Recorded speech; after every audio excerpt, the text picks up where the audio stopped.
Kondisi sulit yang tengah melanda industri tekstil dan produk tekstil atau TPT nasional dikhawatirkan berpotensi menular ke sektor otomotif. Ditandai dengan penurunan penjualan yang terus terjadi yang bukan tak mungkin akan memicu gelombang pemutusan hubungan kerja atau PHK.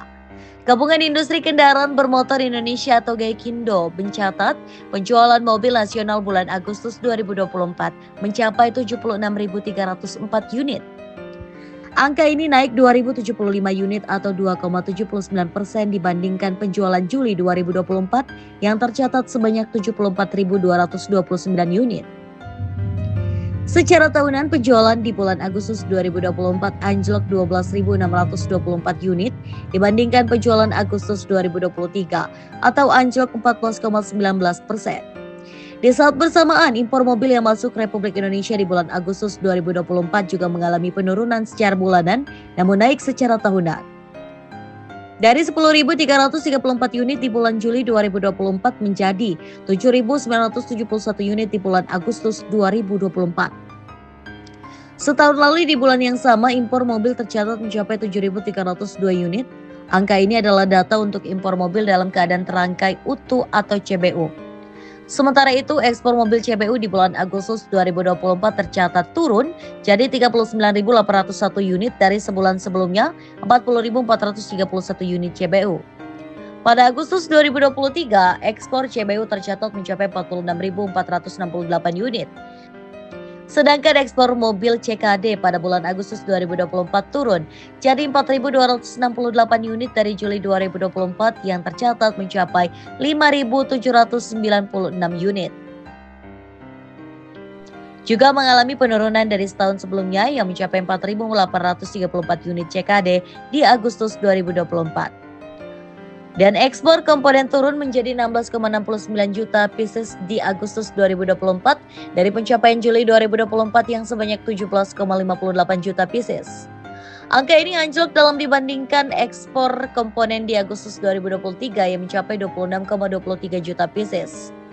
Pengamat otomotif Yanes Martinus Pasaribu menilai, kinerja otomotif nasional yang saat ini sedang lesu mencerminkan pelemahan daya beli, yang tak hanya terjadi di Indonesia, tapi juga di negara-negara tujuan ekspor.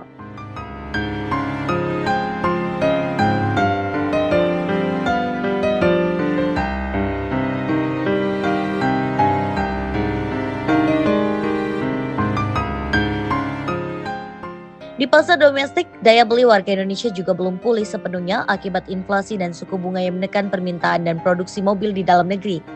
Hambatan lain dampak kebijakan perdagangan internasional, seperti tarif impor dan hambatan non-tarif yang juga dapat menjadi faktor yang mempengaruhi kinerja ekspor mobil Republik Indonesia.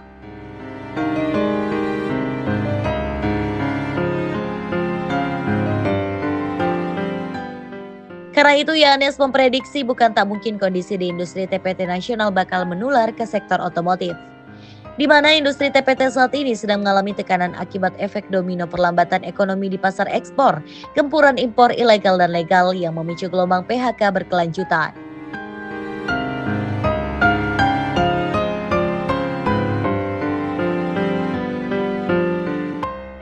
Di sisi lain, pabrik mobil di dalam negeri juga memiliki banyak industri penyuplai komponen dalam negeri yang sebagian besar adalah perusahaan modal asing. Dan imbu dia, pabrik-pabrik itu merupakan sektor padat karya yang menyerap banyak tenaga kerja.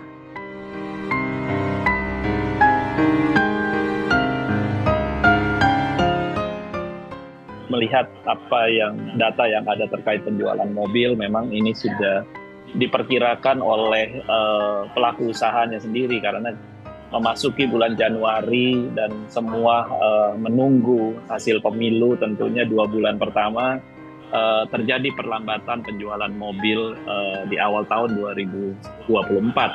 Namun demikian juga kita ketahui setelah pemilu, kita juga tahu kita memasuki bulan Ramadan, terus akhirnya kita juga ada Idul Fitri, dan selama bulan Januari sampai dengan bulan Mei ini bukan hanya ada kegiatan seperti pemilu dan seperti Ramadan maupun Idul Fitri, banyaknya hari libur juga di bulan Januari sampai dengan bulan Mei ini mempunyai dampak yang akhirnya terkena di dalam penjualan kendaraan itu sendiri.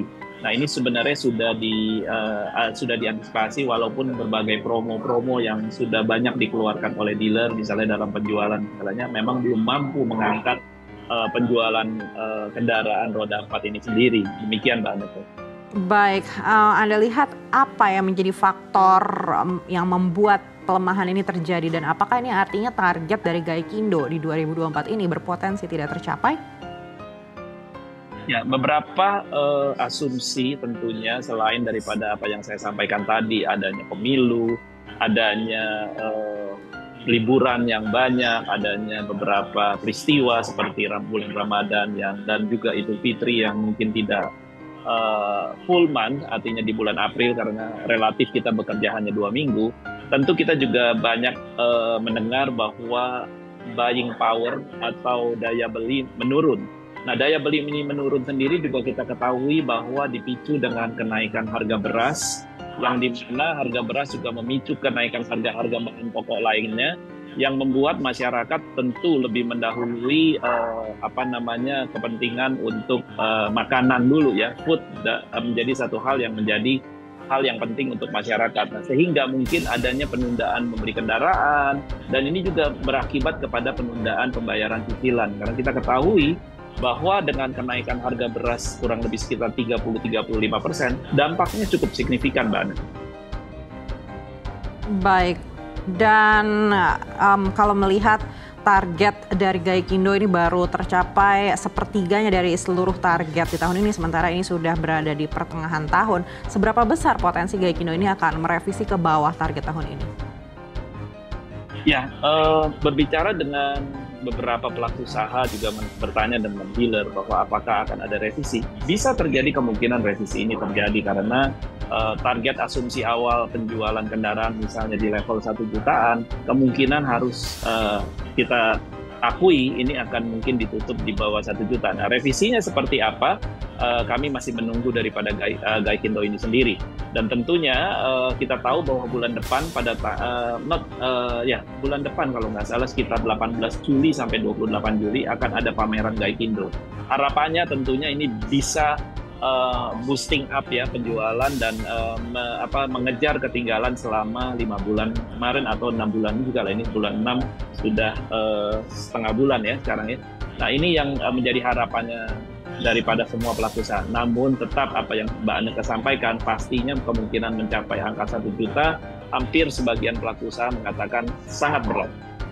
Baik, bagaimana dengan daya beli masyarakat? Apakah Bapak juga menilai daya beli masyarakat saat ini sudah semakin terhimpit?